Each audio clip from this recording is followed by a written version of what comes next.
Good afternoon, folks, and thanks for joining us. Welcome to the MMA Sucka podcast. We're back. My name's Tim Wheaton, joined as always by the editor-in-chief at MMA Sucka, Frazer Krohn. Frazer, how you doing today, sir? Oh, good. You said the MMA Sucka podcast. We might need to turn it into the WWE Sucka podcast. WME taking over the game. I'm expecting to see some sort of Royal Rumble this weekend at UFC 287. Yes, it's Adesanya versus Pereira on paper, but who knows? Halfway through round three, we might have Robert Whittaker coming out, Dricus du Plessis flying in.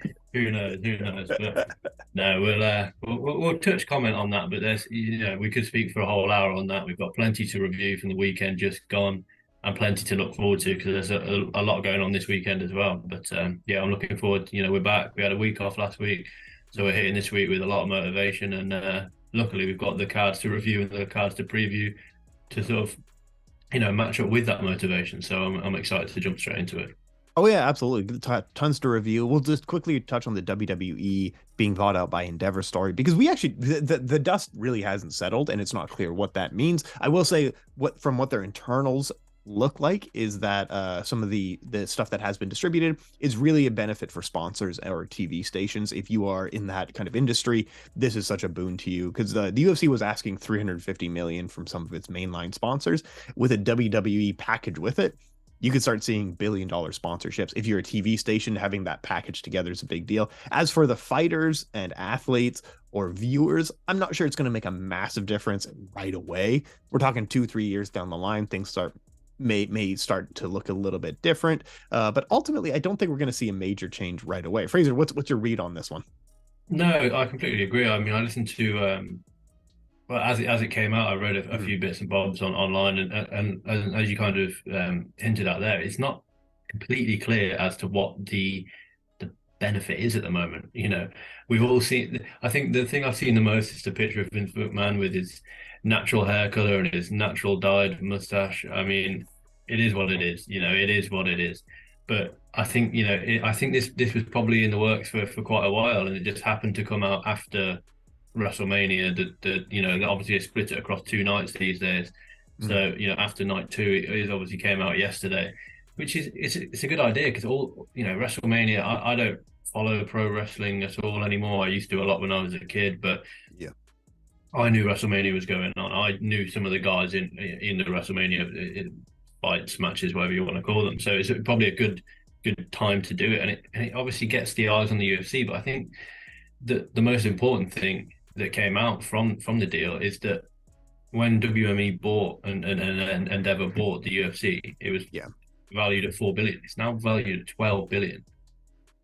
They're How the clearly doing something right.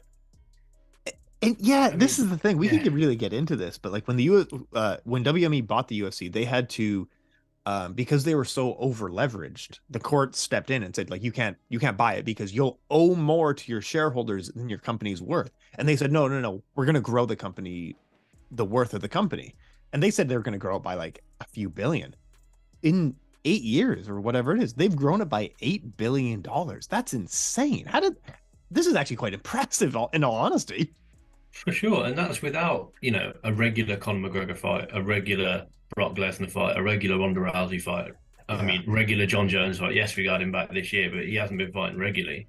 These megastars haven't been fighting, and the UFC have had to find other different megastars in the form of like a Jorge Masvidal who fights this weekend and Israel Adesanya who fights this weekend. So, you know, as far as it's impressive, and I don't think the WWE will always be bigger than the UFC, Yeah. in my opinion, as far as just brand value is concerned, because it's been going on for so long. Pro wrestling is, you know, everybody loves a storyline in MMA, and sometimes the fights don't play out as good as the storyline. Mhm. Well, a lot of the time, the story what WWE is all about the storyline. Yeah. How it'll impact, like you say, how it'll impact um like the UFC and the MMA sphere. I think, like you say, in the first couple of years, I don't think anything will change. It does make me question how if the company's now worth $8 billion more, why fighter pay isn't slightly increasing, but Yeah. it is what it is. And they've got to draw that line between Obviously, I don't think at any point we'll get confused as to what is WWE and what is UFC. No. But we have to remember that WWE is all scripted. That is the nature of it. It's sports entertainment. It's not competitive sport. Whereas obviously the UFC is. So we don't want to blur the line of someone seeing a load of WWE stars at the UFC thinking that Israel Adesanya versus Alex Pereira is a scripted fight. If you're a newcomer to the sport, I don't think that'll be the case. I think people are a little bit more switched on, but that's the risk you run when you're sort of amalgamating the two sort of franchises, two promotions, as it were. Like I say, I think it's only I can't see many negatives for this other than Yeah. that. I think it's only going to be positive, and it's a big step forward. It's let's be honest, Vince McMahon. We said it a few weeks ago. I can't remember in what context, but maybe call us Mystic Matt because we called this a few weeks ago. Maybe I think Dana White is what Vince McMahon was years ago. Yeah. Vince McMahon is arguably the best promoter of anything ever. Yeah. Let's be honest. He despite what you may think of the man himself as a promoter, he's phenomenal. And same with Dana White as a promoter. Dana White's phenomenal, and I think Dana probably sort of models himself on the Vince McMahon sort of brash out there kind of model, as it were. But like I said, I think it's only going to be good for the UFC, and I'm excited to see in the next week or so and going forward. I think for the next week we'll obviously learn more about the deal itself. In the next 6 months, we may see a little bit of a change. I mean, obviously the UFC are sponsored by Prime. Mm-hmm. Logan Paul is a fairly regular competitor at the big WWE events. I saw this weekend that Logan Paul and KSI were doing something at WrestleMania, and then Logan Paul jumped off the ring rope into the announce table, and it was a last minute switch, and KSI in a big Prime suit got smashed through the table. Yeah. How does that transfer? How do we see that sort of transfer over? Will we see someone like a Logan Paul come into the UFC now? As he's he's reiterated that he's interested in an MMA fight, in a cage fight. Who knows? Will we get more sort of influencer celebrity kind of UFC fights? I hope not, because it does slightly water down the product, as it were. But who knows? I don't think it'll be a negative thing for the UFC, and I don't think it'll be a negative thing for WWE either. Yeah, and I co-sign with you on that. I think a lot of the criticism against it has been kind of corny. Of like, someone's commented like, I don't want the fake drama of the WWE brought in the UFC. Like, man, you guys watched Jorge Masvidal and Colby Covington, like they used to be friends and now they're not. That's straight lame as hell. Like that, if that was in the WWE, it wouldn't even pass the first script writing because it was such a lame storyline. Like the UFC already has fake lame drama. The entire thing is fake lame trash talking. Like at this point, the UFC might be cornier than the WWE is, in all honesty. But I haven't watched the WWE in a few decades. If you enjoy it, hey, that's awesome. There's going to be a lot more in the future. But today, let's cover some big fights. We had some fights on this weekend. We had Anthony Joshua on pause, from what I understand, and the PFL. We saw Marlon Moraes get sent again to the not Shadow Realm, to the leg. Oh man, I feel bad for Marlon Moraes. But yeah, what was your read on the weekend? I know you watched a couple. Yeah, I watched the Anthony Joshua fight, and I watched the Brendan Loughnane obliteration after the fact. Obviously, it wasn't on our time zone. Touching on Anthony Joshua first, it was a difficult watch, man, for fans of Anthony Joshua. Jermaine Franklin was a handpicked opponent for Anthony Joshua. For Anthony Joshua to say, look, Dillian White couldn't get him out of there in 12 rounds. I'm going to get him out of there. I'm training with Derek James now. Obviously, Errol Spence's trainer. Trainer of multiple good guys. He's gone over to Texas to train with. He's gone over to Texas to experience a new training, to experience a new sort of lifestyle off the back of the two Usyk losses, and he just looked yet again. He just looked gun shy, and it's disappointing because he was at no point with Joshua like a one punch knockout killer. If you look at a lot of the knockouts that he's had, Pulev wasn't a one punch. He stopped him on the feet. Povetkin on the feet. Carlos Takam, I didn't agree with that stoppage anyway. Vladimir Klitschko on the feet. Klitschko wasn't out cold. Yes, he got knocked down multiple times, but the referee stepped in on those occasions. Yeah. The killer that he was maybe Eric Molina back in 2016. That's the last time that he went anything short of 7 rounds. That was he got Molina out there in 3, and Molina had no business being in there with Joshua up until the Joshua fight. Molina was on a 2-fight knockout run over nobody's really. He recently been knocked out by Deontay Wilder, a year and a half beforehand. But yeah, for me, the fight, it like Joshua said in his post-fight speech, no one's going to remember this fight in 15 years. I'd be shocked if anyone remembers this fight in 15 days. It was Yeah. such a forgettable fight. But what does worry me about Anthony Joshua? I'm an Anthony Joshua fan. I'm a Tyson Fury fan. I'm an Alexander Usyk fan. These guys are entertaining. Yeah. But you can't tell me that, you know, any of the top guys, Tyson Fury, Alexander Usyk, Joe Joyce, Daniel Dubois, any of these guys are getting their nose busted in the first 2 rounds by Jermaine Franklin. I think all of those guys get Jermaine Franklin out there with ease. Anthony Yeah. Joshua couldn't. I think he's far away from that sort of championship level that he's so used to. And I think either next for him is either Dillian White, a rematch against Dillian White, who himself has kind of fallen off the cliff a little bit as far as championship level. He's exposed by Fury, he's dominated in that fight, and obviously finished, I think, in 6th or 7th round. Or he goes in there and kind of accepts the fact that, look, I'm done it. He doesn't beat Usyk, of course. He doesn't beat Tyson Fury. No. But Tyson Fury might be the next fight, and that might be Joshua's sort of cash out fight. I'm done at the top level. I know I'm done at the top level. I'll go in there and get as much money as I can from a Wembley show or a Saudi Arabia show against Tyson Fury. I think he struggles with the likes of Joe Joyce. Daniel Dubois, I think, would probably give him a good fight at this point. Joshua doesn't take a shot well. He was rocked in this fight against Franklin. Franklin's not a puncher.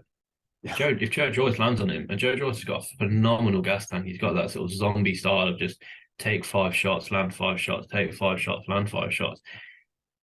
It was a rough fight to watch for fans of Joshua, but he's not the Joshua that we're so used to. And I think maybe it was the Klitschko fight, perhaps it was the Andy Ruiz fight, but something's changed in his mentality. Whether he's a sports psychologist, I'm not sure, but he's gone from that killer of fighting everyone, sticking his tongue out at Dillian White when they were in their brutal scrap, just even as little things as little as sort of just tapping his opponent after the bell used to really get in his opponent's head. He did it this time and then walked off. He doesn't. To me, I was listening to the Fight Disciples yesterday talking about it, and they said, look, Anthony Joshua isn't a fighter. He's a phenomenal athlete that's turned into a boxer. But when the shit hits the fan, when it gets rough in there, he doesn't want to bite down on his mouthpiece and really fight, which is, I think, is a phenomenal sort of analysis of Joshua. Is why we've kind of seen him gun shy, why we've seen him try and switch into a boxing style. I wrote a piece on MMA Sucka. I can't remember. I'll put the link up on Twitter of analysis of Anthony Joshua before the Klitschko fight and after the Klitschko fight. I can't remember what fight that was before, but his output, his shots have just completely altered. And I think it probably was the Klitschko fight that altered his mentality, which is a shame because he was such a killer in there. And now he's just, simply put, he's just not anymore. It's a shame. And I remember the Klitschko fight. That was one of the most exciting fights of that year. Just a back and forth war, and he had to dig deep and really come back in that fight. And I feel like all of his hype has come since then. Has come from people who have either seen that Klitschko fight or they've never seen him fight at all. Like he's got GQ covers, he's got other magazines that he's on the cover of, and I think that's where most people actually get the hype from. But if like you're kind of alluding to, you actually saw him fight and saw him win, you're not that excited to see him fight the next guy. He's a major name in the boxing world, but if you watch him fight, I don't want to see him fight Tyson Fury. I don't care. Like he's not going to beat any of the top 4 guys in the boxing heavyweight division right now, right? No, for sure. And based off that performance on Saturday night, I don't see him beating any of the top 10, top 15. I think he struggled. Jermaine Franklin was ranked number, I think, 34 with the WBC or WBA, and he didn't.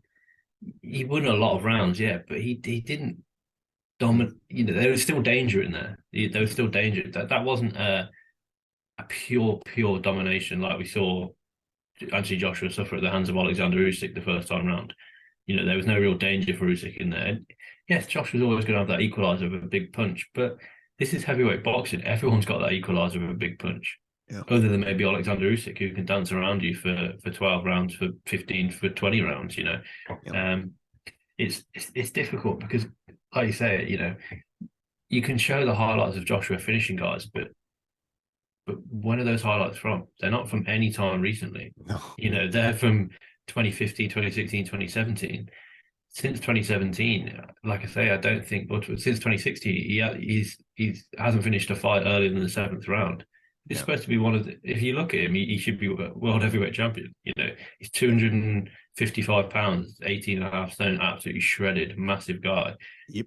But he's a promoter's dream. He's obviously exclusively with the Zone now.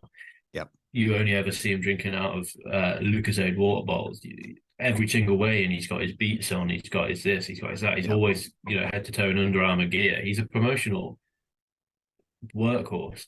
Yeah, he is. And he is comfortable now financially. He's comfortable. He's been comfortable since, almost since his debut. He's Olympic gold medalist. He's the sort of darling of GB boxing. But yes, I think, he had that upward trajectory, became a two-time world heavyweight champion, having lost to Andy Ruiz and winning the belts back.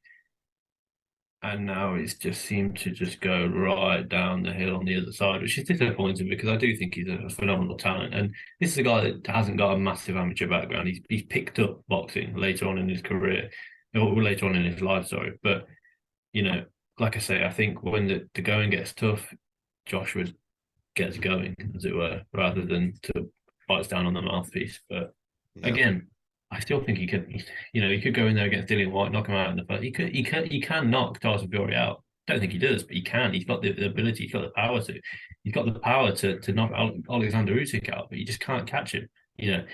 It's not. It's having that boxing brain of years sort of drilled into you that he hasn't got, which is a shame. But it is what it is. It is what it is. Anyway, if you want to watch some real boxing this weekend, Tenshin Nasukawa is making his boxing debut, and I have no idea what to make of it. He's fighting a guy who's top 5 in Japan, but it's still one of the best kickboxers in history making his boxing debut. I don't know. I'm optimistic, but realistically, it's probably not going to work out. Anyway, let's switch to the PFL. Brendan Loughnane got a leg kick TKO. It's just the sexiest thing in the world. The only thing that gets me going in these days at leg kick TKO. Unfortunately, I don't love seeing Marlon Moraes get hurt over and over again. I guess it's not his head this time, but man, this guy has had a fall, hasn't he? That's the only benefit that this TKO has had, that it's not a head, a brain-based TKO. But he can't catch a break, Marlon Moraes. Just looking down his record here, obviously he lost to Henry Cejudo back in June 2019. That was less than 4 years ago. He lost to Henry Cejudo, and he beat Jose Aldo. Sorry, Henry Cejudo by finish, ground and pound. Then he split decision over Jose Aldo. Mm-hmm. It is what it is. Luckily for him, he had a cancelled bout due to coronavirus against Petr Yan, because that would not have ended well for him. Yeah. Knockout wheel kick lost to Corey Sandhagen. Punches lost to Rob Font. Ground and pound lost to Merab Dvalishvili. Knockout lost to Song Yadong. Mm-hmm. Knockout lost to Shaman Moraes. And now, thank goodness for Brendan Loughnane, a leg kick knockout. But those first 5 or 6 knockout finishes that I've just mentioned, all by knockout, all ground and pound, or straight sort of head trauma. As we were just saying with prior to that, he'd never been knocked out. He suffered an arm triangle choke back in 2011. He lost a split decision to Rafael Assunção in his UFC debut. As we were just saying with Anthony Joshua, he's not a fighter. Brendan Loughnane is a scrapper. I mean, look at his nose for a start. It's on the other side of his face. And that kind of just proves to you what kind of a fighter Brendan Loughnane is. And for me, I think Brendan Loughnane is the man to beat in the PFL featherweight division. And I'm so excited for the featherweight sort of bracket of this tournament. It's, in my opinion, the most competitive. You've got Bubba Jenkins, you've got Chris Wade, you've got you've got Marlon Moraes, you've got Brendan Loughnane, of course. Regio Kudo is obviously in there as well. And most importantly, you've got Mohamed Kayabulev, the guy that won the tournament in in 2021. Yeah. He's 20-0-1. He's never lost a fight. He holds a win over Brendan Loughnane. He did take last year out, whether I think that was due to injury. I can't remember off the top of my head, but Brendan called for that fight in Manchester. Brendan wants that fight. Brendan, this is the best form of Brendan Loughnane's career, and I'm so excited for it because, like you say, it's going back to the fight itself. I think Brendan maybe wanted to stand and box with Marlon. Marlon did the right tactic. Yes, slam the leg of the boxer. Okay, if you're going to slam my leg, I'm going to slam your leg. I trained in Thailand, mate. Like, it's just absolutely phenomenal stuff from Brendan Loughnane. And we needed that because the Rob Wilkinson versus Thiago Santos fight, it had name value. The fight itself was a little bit of a, for want of a better word, boring. But, Brendan Loughnane kind of saved that card. And if you look at the card, it's the only knockout on the card. Friend of MMA Sucka, Impa Kasanganai got the decision victory, but then just his decision for Impa, followed by what, 3 decisions, 2 submissions, and then Bubba Jenkins beat Chris Wade by decision. Kabalaya picked up a unanimous decision victory. Will Fleury versus Christoph Jotko, very close fight, but that was a split decision.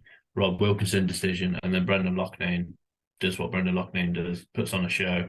And a slight criticism of Brendan Loughnane last season is that he didn't exactly finish fights. He got that technical decision against Kudo after the clash of heads, and he had the bad swelling.